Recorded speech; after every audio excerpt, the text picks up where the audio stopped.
Jésus et Jésus regarde cette femme et Jésus était ému de compassion. Son âme était féconde, son âme était fertile parce qu'il était la parole de Dieu et ça se manifestait par les sentiments qui sortaient de son âme. Je ne sais pas si aujourd'hui on doit ouvrir nos âmes et regarder les sentiments qui en sortent. Je ne sais pas si on va trouver l'humilité et la compassion. Mais si nous recevons cette semence parole, c'est ce que nous sommes censés produire. L'humilité, la compassion, la douceur. Au contraire, je ne comprends pas.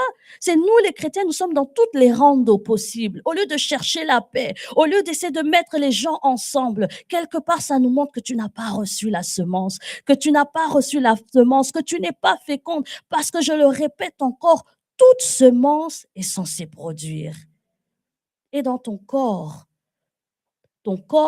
un corps, ça c'est quelque chose que nous connaissons, un corps qui est fécond, qui est fertile, qui est productif, c'est des entrailles qui peuvent porter la vie et qui peuvent donner la vie. La Bible dit dans Genèse 1, 28, Dieu les bénit et leur dit, soyez féconds. Dieu nous promet également dans Exode 23, 26 qu'il n'y aura dans son pays ni femme qui avorte, ni femme stérile. Mais cette fécondité, lorsqu'on reçoit la parole, se manifeste pas simplement dans notre esprit, dans notre âme ou dans notre corps, mais elle doit se matérialiser ou se manifester dans tous les domaines de nos vies, dans tes projets, dans tes relations, dans tes études, dans ta vie professionnelle. Une personne qui est féconde, c'est-à-dire que tout ce qu'elle touche porte du fruit.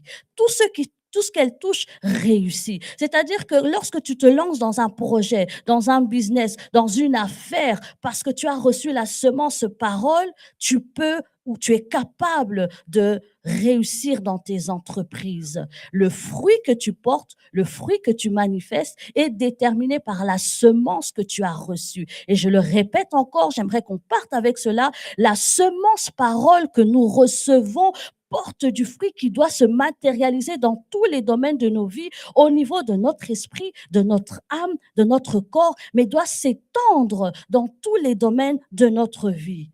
Dis avec moi, je suis féconde. Je suis féconde. Amen. Et dans Genèse 1:11, on voit qu'au tout début, j'ai dit que Genèse, c'est le livre du commencement, ça nous permet de comprendre la pensée de Dieu par rapport à une notion. Et on voit que dans le livre de Genèse, avant que la productivité, que la fécondité entre, il y a quelque chose qui se passe. La Bible dit ceci, Dieu dit. Dieu dit. C'est ce que j'étais en train d'essayer de dire tout à l'heure, c'est que la parole précède la fécondité. La parole précède la fécondité. Pour pouvoir être féconde, pour pouvoir produire, il faut que Dieu dise, il faut que Dieu parle, il faut que Dieu déclare, il faut que Dieu libère une parole. Et c'est sur cette parole que tu vas pouvoir bâtir, que tu vas pouvoir construire, que tu vas pouvoir t'élever. C'est sur la parole que Dieu déclare que tu peux porter du fruit avant même que la terre commence à produire, avant même que les hommes commencent à se multiplier. Dieu a dit. Ce dont nous avons besoin, c'est un réma, c'est d'une parole, c'est une déclaration qui vient de la part de l'Éternel. Et cette parole-là va permettre à ta vie de fleurir, à ta vie de porter du fruit, à ta vie d'être féconde. Ce dont nous avons besoin, c'est la parole de Dieu, pas la parole d'un homme, pas la parole d'un pasteur, pas la parole de ton mari, pas la parole d'une amie, mais tu as besoin de la parole de Dieu. Et tu n'as pas besoin de beaucoup de mots. Un seul mot suffit. Un seul mot suffit pour que ta vie devienne féconde et que tu puisses porter du fruit. La parole précède la fécondité.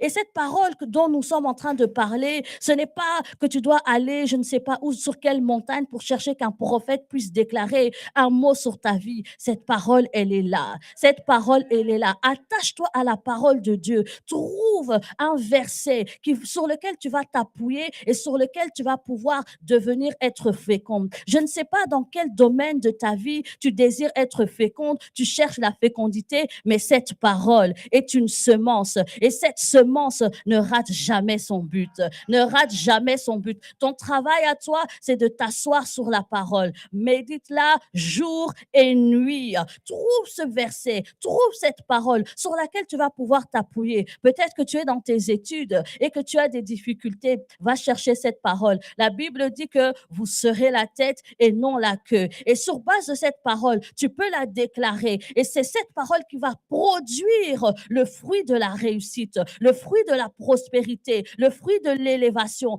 Tout ce dont nous avons besoin, c'est de la parole de Dieu. C'est de la parole de Dieu. Alors je continue. Une personne qui est féconde dans cette année de la fécondité reçoit la parole de Dieu, manifeste cette fécondité dans tous les domaines de sa vie. Mais lorsqu'on est féconde, lorsqu'une terre est féconde, qu'est-ce qui sort de la fécondité? On en mange le fruit. Le fruit, c'est ce qu'on voit quand le processus de fécondité est arrivé à terme. C'est-à-dire qu'on a planté une graine, on l'a arrosée, on l'a fait croître et on peut en cueillir le fruit. Et le fruit, ce n'est pas la plante qui le mange. Le fruit, ce sont les personnes autour qui en mangent. Ce que je suis en train de te dire, c'est que la fécondité dont on est en train de parler, le fruit que tu dois porter, c'est pas pour ta vie. Le fruit que tu dois porter, ce n'est pas pour ta vie. Dieu ne nous appelle pas à être fécondes pour nous-mêmes. Dieu ne nous appelle pas à porter du fruit pour nos propres vies. Dieu ne nous appelle pas à prospérer pour nos propres vies. Dieu ne t'appelle pas à devenir prophétesse des nations simplement pour ta gloire, pour ton élévation, pour ta visibilité. Non, Dieu te rend féconde, Dieu me rend féconde pour un but. Et ce but, c'est que les personnes autour de toi puissent manger le fruit que tu produises. Il nous établit dans ce monde avec un but. La Bible dit dans le livre de Jérémie 1,5, un passage que nous connaissons bien, avant même que tu sois formé, le Seigneur te connaissait. C'est-à-dire qu'avant que tu viennes au monde, le Seigneur avait déjà un projet pour ta vie.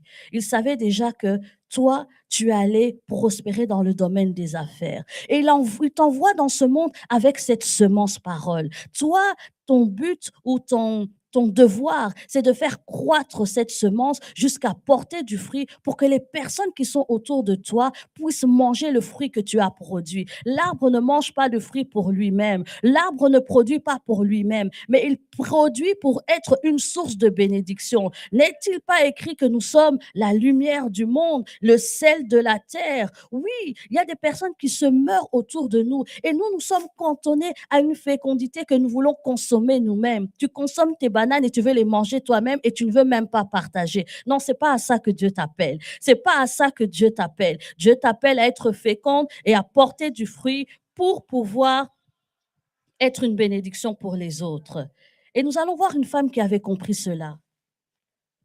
Esther. Esther avait compris qu'elle n'est pas entrée dans le palais simplement pour pouvoir faire des lives. Hé, hé, je suis la reine ici, hein, venez voir un peu. Elle avait compris que si elle était arrivée là dans le palais, c'était pas simplement pour pouvoir organiser des festins, ce n'était pas simplement pour pouvoir se payer des belles toilettes, ce n'était pas simplement pour pouvoir avoir une certaine influence, ce n'était pas simplement pour avoir des servantes, mais elle avait compris que si Dieu l'avait rendue féconde, c'était pour un but, c'était pour qu'elle devienne un fruit que les personnes autour d'elle pourront manger. Tu n'es pas féconde pour toi-même, tu deviens, Dieu te rend féconde pour que les personnes autour de toi consomment ton fruit. Alors nous allons rapidement lire le livre d'Esther, c'est un passage que nous connaissons bien, donc je vais aller un peu vite. J'ai écrit ceci dans mes notes. J'ai écrit: ta destinée est plus grande que ta fécondité. Ce que ta mission que Dieu te confie est plus grande que ta fécondité. Ne te limite pas simplement à être féconde pour toi-même, à prospérer pour toi-même, à avoir du succès pour toi-même. Dieu attend bien plus. La Bible dit dans Éphésiens 2, 2, 10, qu'il a préparé des bonnes œuvres d'avance pour que nous puissions les pratiquer. Dieu ne fait rien pour rien. Il fait tout pour un but. J'aime un homme de Dieu qui dit que Dieu est un investisseur. S'il te rend féconde, ce n'est pas simplement pour que tu consommes ton propre fruit. C'est parce qu'il a vu qu'autour de toi, il y a des personnes qui se meurent dans le péché. Il y a des personnes qui se meurent dans la dépression. Il y a des personnes qui sont malades, qu'ils ont besoin que tu sois féconde, que tu manifestes la puissance de Dieu, le fruit de l'esprit, les sentiments qui étaient en Christ pour que eux puissent consommer le fruit que tu portes. Esther l'avait compris. Enfin, pas toute seule. Il a fallu avoir l'aide de Mardoché, mais on va voir ça. Alors, on peut lire dans Esther 4. On va sauter, on va faire une lecture congrue. Je sais que c'est un texte que nous connaissons bien. Esther 4, 4 à 14. Les servantes d'Esther et ses eunuques vinrent lui annoncer cela, et la reine fut très effrayée. Elle envoya des vêtements à Mardoché pour le couvrir et lui faire ôter son sac, mais il ne les accepta pas. Alors Esther appela Hathach, l'un des eunuques que le roi avait placé auprès d'elle, et elle le chargea d'aller demander à Mardoché ce que c'était et d'où cela venait. Hathach se rendit vers Mardoché sur la place de la ville, devant la porte du roi. Et Mardoché lui raconta tout ce qui lui était arrivé et lui indiqua la somme d'argent qu'Aman avait promis de livrer au trésor du roi en retour du massacre des Juifs. Il lui donna aussi une copie de l'édit publié dans Suse en vue de leur destruction, afin qu'il le montrât à Esther et lui fit tout connaître. Et il ordonna qu'Esther se rendît chez le roi pour lui demander grâce et l'implorer en faveur de son peuple. Hathach vint rapporter à Esther les paroles de Mardoché. Esther changea Hathach d'aller dire à Mardoché: tous les serviteurs du roi et le peuple des provinces du roi savent qu'il existe une loi portant peine de mort contre quiconque, homme ou femme, entrant chez le roi dans la cour intérieure sans avoir été appelé, celui-là seul a la vie sauve, à qui le roi tend le sceptre d'or. Et moi, je n'ai point été appelé auprès du roi depuis 30 jours.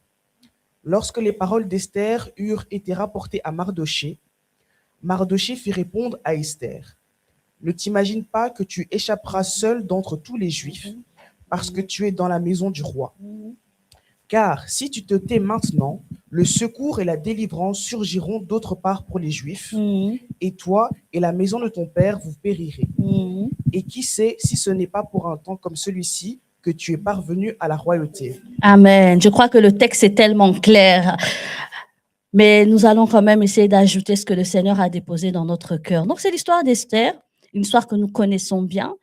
Nous avons d'abord, avant Esther, il y avait une femme qui l'avait précédée, c'est la reine Vasti. Et Vasti n'avait pas compris que là où Dieu l'avait placée, c'était pour un but. Là où Dieu l'avait placée ne l'exemptait pas d'obéir à la parole de Dieu.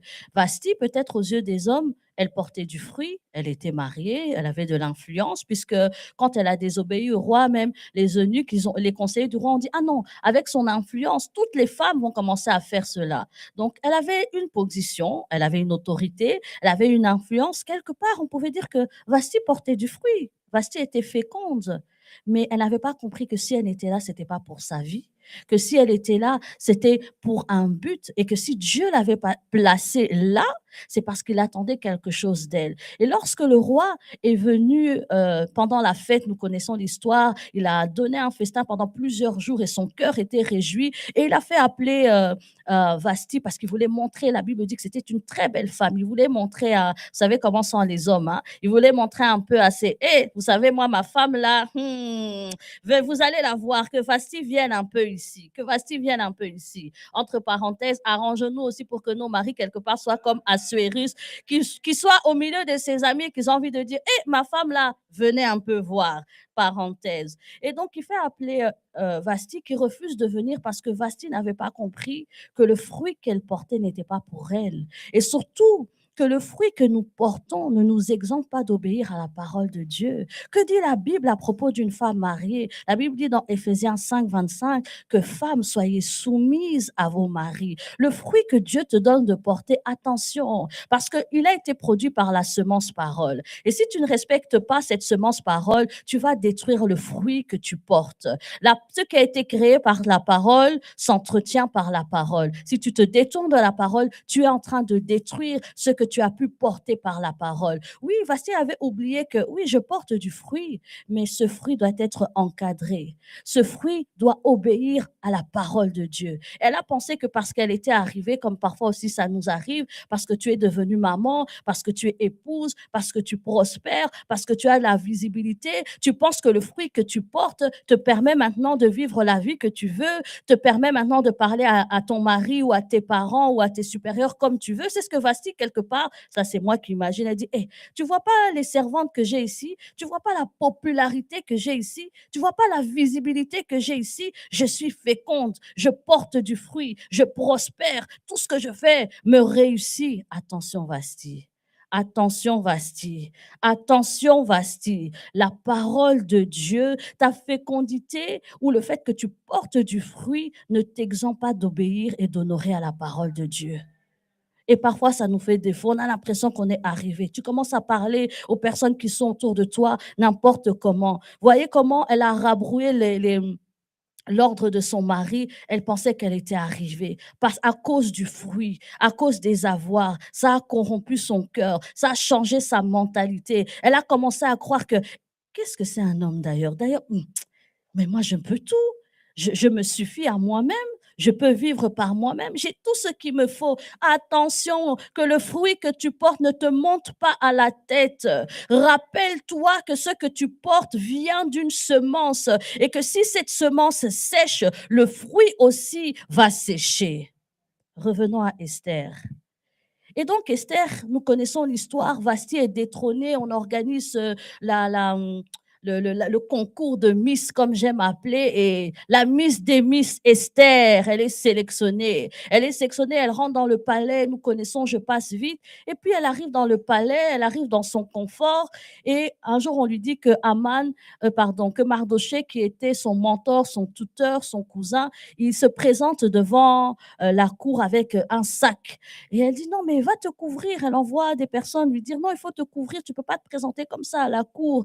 Et puis, on lui raconte qu'est-ce qui se passe. On dit, tu sais, Esther, ici, on est dans une situation compliquée. Il y a Aman, un Lagadite, qui ne nous aime pas et qui a prononcé un édit de mort. Et donc là, c'est une question de vie ou de mort. Esther vient nous au secours. Et quand elle entend ça, Esther a dit, mais moi, ça, c'est moi qui imagine. Qu'est-ce que vous voulez que je fasse? En quoi est-ce que c'est mon problème? C'est quoi mon affaire? Moi, je suis là au palais, très bien là, je suis bien installée, bien vêtue, tout là, tout va bien pour moi, tout va bien pour moi. Pourquoi vous venez m'embêter avec cette nouvelle-là? Attention, Esther, le fruit que tu portes n'est pas pour toi. La fécondité que Dieu te donne d'avoir n'est pas pour toi. Dieu te place là, t'amène là pour un but bien précis. Jérémie 1,5, Éphésiens 2,8, Éphésiens 1,4 nous montrent que Dieu nous envoie sur cette terre des hommes avec une mission. Et j'aime le livre d'Ésaïe 50. Ésaïe 5, on peut lire ça. Je voudrais lire ça. Ésaïe 5, 1 à 6. Ésaïe 5, 1 à 6. Et quand Dieu nous envoie, il sait très bien la mission qu'il nous confie. Et regardez ce qu'il dit ici dans Ésaïe 5 à partir du verset 1.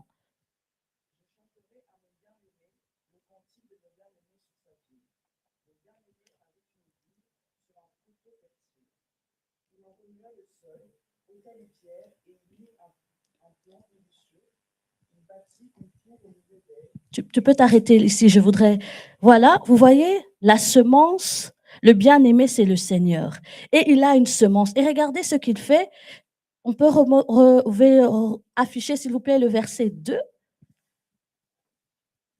Il en remua le sol, ôta les pierres, il mit un plan délicieux, il bâtit une tour au milieu d'elle. En fait, la Bible est en train de nous montrer que quand Dieu nous envoie sur cette terre des hommes, il nous prépare pour porter du fruit. C'est-à-dire qu'il met tout ce qu'il faut en nous pour porter le fruit qu'il attend de nous. Il ne t'envoie pas en te disant porte du fruit sans t'équiper. Il t'équipe, il te prépare et il dispose toutes choses favorablement. Quelqu'un pourrait me dire, mais comment ça se fait qu'Esther, avant la fondation du monde, le Seigneur savait qu'elle allait devenir reine? Pourquoi elle a été orpheline? Ça faisait partie de la préparation. Il est en train de remuer le sol, d'ôter les pierres, de mettre un plan. C'est la même chose pour toi. C'est la même chose pour moi. Oui, c'est vrai. Peut-être que tu es passé par des moments difficiles, par des tribulations, par des humiliations, mais ça fait partie de la préparation de Dieu pour que tu puisses porter du fruit. Les étapes, les douleurs, les humiliations par lesquelles tu passes font partie du processus divin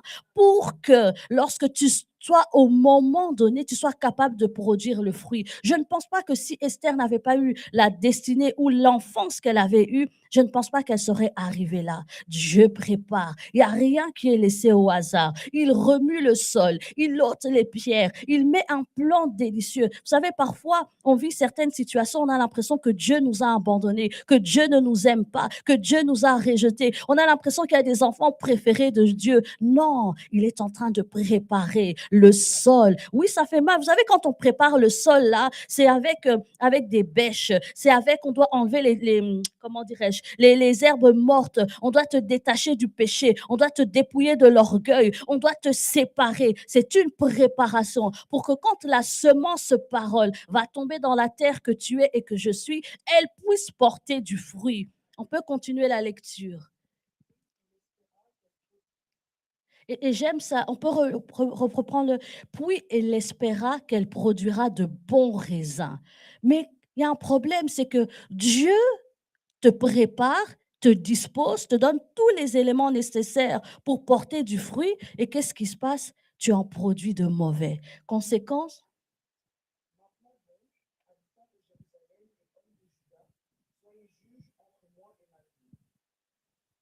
Avait-il encore affaire à ma vie que je n'ai pas affaire pour elle? Pourquoi, quand j'ai espéré qu'elle produirait de bons vins, en a-t-elle produit de mauvais? Je vous dirai maintenant ce que je vais faire dans ma vie. J'en achèterai la, j'en arracherai la haie pour qu'elle soit broutée. J'en abattrai la clôture pour qu'elle soit foulée au pied. Merci, on peut arrêter la lecture là. Quelqu'un me dira, mais pourquoi est-ce que je dois porter du fruit? Parce que sinon tu seras arraché. C'est ce qui s'est passé avec Vasti. Vasti pensait qu'elle était arrivée dans cette position pour elle-même, par elle-même. Elle avait oublié que Dieu l'avait placée là pour un but parce qu'il avait besoin d'elle. Et ce qui s'est passé, c'est ce que nous voulons lire. Elle a été arrachée, elle a été destituée. Ne pense pas que le mariage là que tu as obtenu, si tu te détournes de la semence, de la source qui a permis que tu sois féconde et de vivre ces choses, le Seigneur va t'arracher. J'aime ce que la Bible dit dans le livre de Jean 1, que toute plante qui ne portera pas du fruit sera arrachée et jetée au feu. Quelqu'un pourrait dire, mais moi je veux vivre pour moi-même ma petite vie, moi je m'occupe de mes enfants, de mon mari, le reste. Non, non, non, non, non, tu seras arraché parce que Dieu a des projets plus grands pour toi. Il y a des personnes qui se meurent, qui n'ont pas encore entendu parler de Christ. Il y a des orphelins qui cherchent une femme qui peut les aimer comme une mère. Il y a des personnes dans des hôpitaux qui cherchent une personne qui peut aller leur imposer les mains pour qu'ils soient guéris. Il y a des personnes qui sont en train de souffrir de la dépression, qui ont besoin qu'on leur parle de Christ. Ta destinée est plus grande que ta fécondité. Ne te limite pas simplement à ce que tu es capable de produire pour toi-même, mais vois comme Dieu te voit. Dieu te place ou te donne ce qu'il te donne pour que tu produises du fruit pour les autres, comme Esther. Sois une Esther, ne sois pas une Vasti, sinon tu seras arraché et jeté au feu. Et j'aime encore ce que la Bible dit dans le livre de Jean 15, que vous pouvez noter, nous lirons, vous pourrez lire à la maison, c'est que la vigne qui produit du fruit, qu'est-ce que le Seigneur fait? La Bible dit qu'il l'émonde.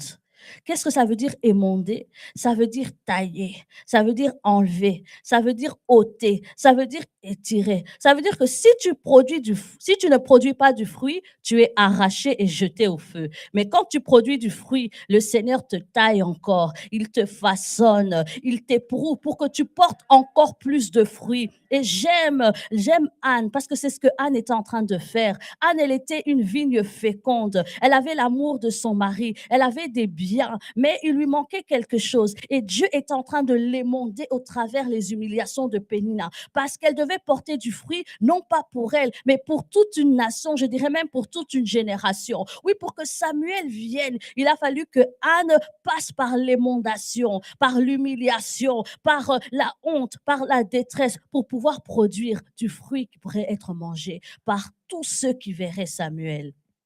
Revenons donc à Esther. Esther 4.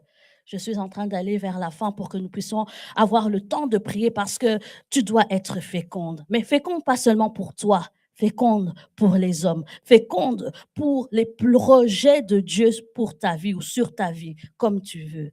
J'aime dans le livre d'Esther, lorsqu'on lui porte la nouvelle, et j'aime ce que Mardoché lui dit, Esther, rappelle-toi que si tu es arrivé là, c'est pour un but. Rappelle-toi que si tu es arrivé là, ce n'est pas simplement pour faire des Snapchat, des TikTok et tout ce qui s'ensuit, mais c'est pour accomplir la volonté de Dieu. Et j'aime l'attitude d'Esther. C'est avec ça que je vais chuter. J'aime l'attitude d'Esther, c'est que Esther, elle a pris conscience, elle a dit oui. Et sa prise de conscience est suivie par la prière. La prière. Quand tu comprends que tu dois enfanter ou porter du fruit pour cette génération, tu es une femme de prière. Tu es une femme de prière. Esther a compris que non, je ne suis pas ici par hasard. Je suis ici parce que Dieu attend de moi de sauver mon peuple. La première chose qu'elle a décrétée, c'est un jeûne et prière. Un jeûne et prière. Elle est partie dans la prière, chercher, puiser la force pour pouvoir être celle que Dieu voulait qu'elle soit, pour porter du fruit, pour devenir un signe dans cette génération, la lumière du monde, le sel de la terre. Tu dois être une femme de prière. C'est là qu'elle a puisé sa force. Certainement qu'avant, elle avait peur. Certainement qu'elle n'aurait jamais, sans ce temps de prière qu'elle avait pris, elle n'aurait jamais osé se présenter devant le roi. Mais c'est dans la prière qu'elle a puisé sa force et le courage qui lui manquait pour devenir la Esther dont on parle aujourd'hui. Tu veux devenir un signe, tu veux être Esther, sois une femme de prière. Et j'aime parce que Esther, elle n'a pas seulement prié, elle a jeûné. Dis, elle a jeûné. Elle a jeûné. Ici, on a tellement de facilité en Europe que le jeûne devient quelque chose de compliqué. Mais laisse-moi te dire, il y a une force dans le jeûne. Il y a une puissance dans le jeûne. Quand tu jeûnes, tu es en train de mortifier ta chair. Tu es en train d'émonder ta chair et de permettre à ton esprit d'être en contact avec le ciel, d'être en contact avec Dieu pour que ton esprit lui aussi soit fécond, reçoive de Dieu la force, l'énergie, les dons, la puissance nécessaire pour porter du fruit. Associe à ta prière le jeûne.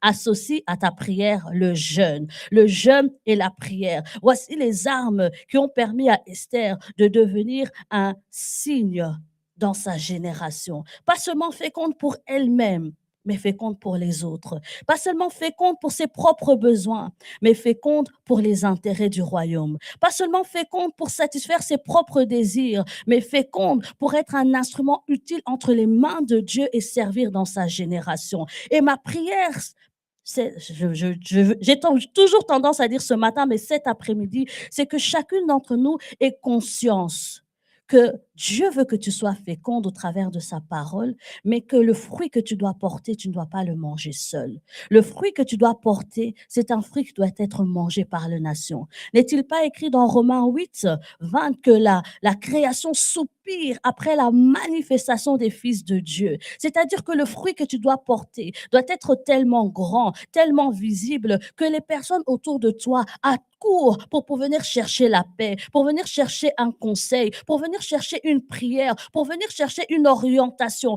parce que tu auras reçu la semence parole et cette parole aura produit du fruit et ce fruit pourra être mangé par toutes les personnes qui te verront. Je prie que tu ne sois pas simplement féconde pour ta propre vie. Je prie que tu ne sois pas seulement féconde pour tes propres intérêts, mais je prie que tu deviennes une vigne féconde dans la main de ton Dieu, qui pourra t'utiliser selon son bon vouloir et te conduire selon son bon vouloir. J'aimerais que tu ne penses pas simplement à tes propres intérêts, à ton mari, à tes enfants, à ton travail, à tes études, mais que tu penses aux intérêts du royaume, que tu regardes avec les yeux de Dieu et que tu comprennes que Dieu envoya sa parole et sa parole les guérit. La parole parole que tu reçois, c'est un remède pour ce monde. J'ai beaucoup aimé le témoignage de maman Arlette qui allait dans ce sens. À un moment, elle s'est contentée d'être féconde pour elle-même, son mari, ses enfants, sa petite vie, et le Seigneur s'est fâché, il lui a dit non. Retourne au service, retourne au service.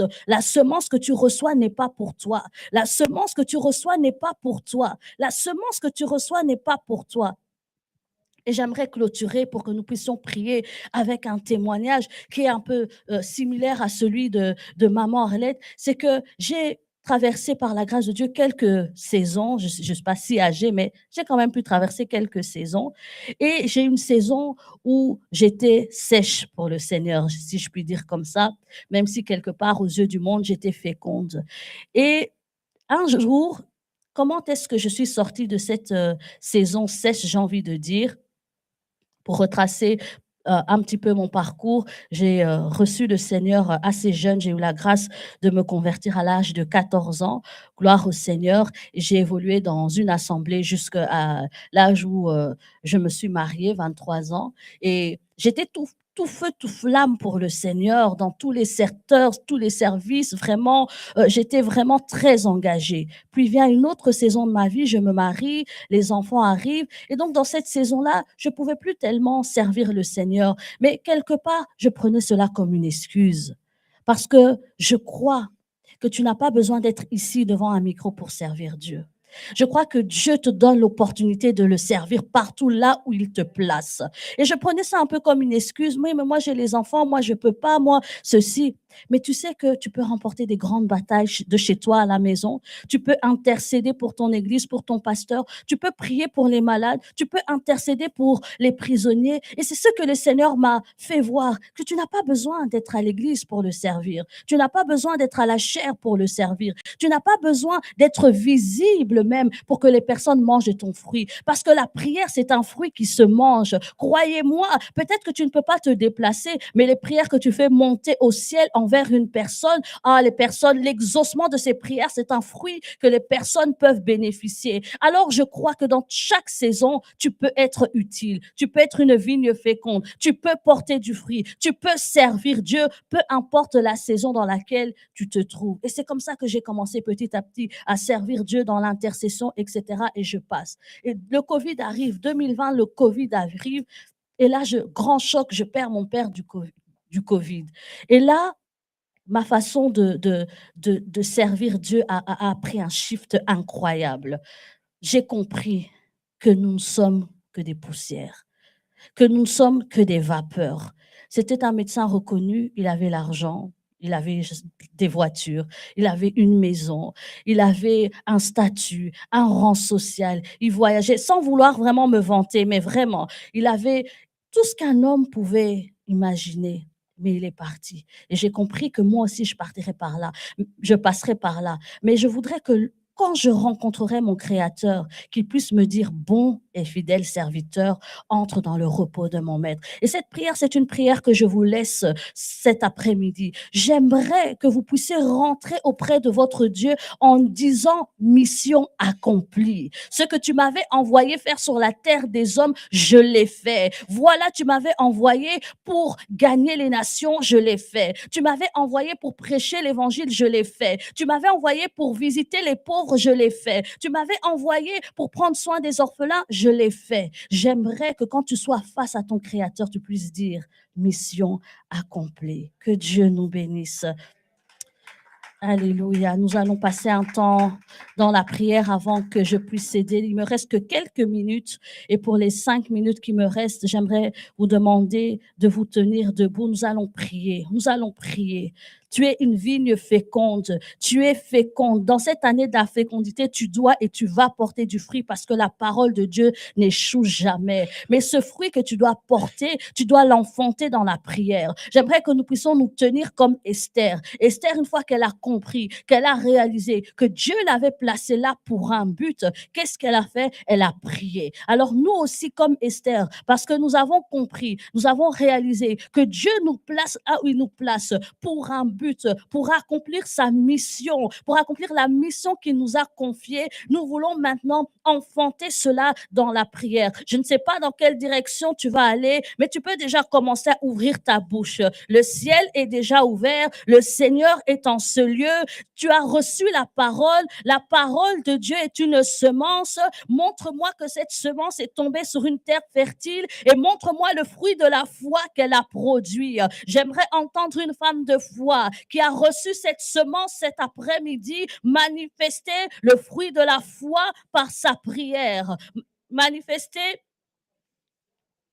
le fruit de la foi par sa prière. Alors commence à dire à Dieu, Seigneur, merci. Merci de m'avoir envoyé en ce lieu, Seigneur, cet après-midi. Merci d'avoir fait de moi une vigne féconde. Merci pour l'année de la fécondité. Cette année, tu attends de moi que je porte du fruit. Je comprends, oh Dieu, que tu attends que je porte du fruit dans mon âme, dans mon esprit, dans mon corps. Seigneur, je ne veux pas être comme Vasti, porter du fruit comme pour moi-même, mais je veux être Esther des temps modernes, porter du fruit pour le royaume, porter du fruit pour ma famille, porter du fruit pour ma nation, porter du fruit pour mon entourage. Oui, Seigneur, tu envoies ta parole pour faire de moi une vigne féconde, Seigneur. Merci, Seigneur mon Dieu, de me permettre de porter du fruit, pas du fruit que je vais consommer moi-même, mais du fruit, oh Dieu, que le monde pourra consommer. Parce que je suis la lumière du monde, je suis le sel de la terre. Tu as formé, Seigneur, tu as prévu des œuvres d'avance pour que je puisse les pratiquer. Tu m'as envoyé dans ce monde avec une mission, celle de briller, celle de régner, celle de dominer, celle d'assujettir au Dieu. Et je veux la vivre dans cette année de la fécondité. Je veux être féconde, pas seulement pour moi-même, mais surtout et encore plus pour le royaume. Fais-moi grâce, ô Dieu, que je ne sois pas comme Esther, mais que je ne sois pas comme Vasti, mais que je sois comme Esther. Au nom de Jésus, portez du fruit pour le royaume. Portez du fruit pour le royaume. Portez du fruit pour le royaume. Porter du fruit pour le royaume. Il y a plus que tes enfants. Il y a plus que ton travail. Il y a plus que ton mari. Il y a plus que tes affaires. Il y a plus que ce qui compte pour toi. J'aimerais que cet après-midi, tu t'alignes au cœur de Dieu. Tu t'alignes au cœur de Dieu et que tu portes du fruit pour les intérêts du royaume. Et c'est au nom de Jésus que nous avons ainsi prié et que nous disons Amen.